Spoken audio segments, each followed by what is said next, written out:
Hello साथीहरु, आज चाहिँ यो वैशाख महिनामा पनि यहाँनेरि कहाँबाट मौरी आएछ र चाहिँ मैले पक्रिरहेको छु कि अब चाहिँ म यसलाई घर लाँदैछु है।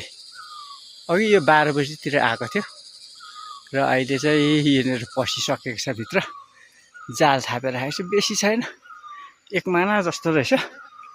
यो सायदै जङ्गलमा पानी परेर कहीँ रुखको प्वालतिर थियो होला कि यो भागेर यता आएको छ। ल म यसलाई लाँदैछु है साथीहरु, र म यसलाई डुँडमा हालेको पनि भिडियो देखाउँछु है लगेर। ल है, पक्रेर ल्याएको मौरी मैले हालिदिएँ है। यहाँ पस्दैछ है, सबै रानी सब पस्यो होला भित्र कि पस्दैछ। अब यो सेट भइहाल्छ 2-3 दिनमा।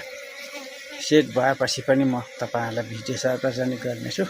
ल है, भिडियो हेर्दै गर्नु होला है साथीहरु।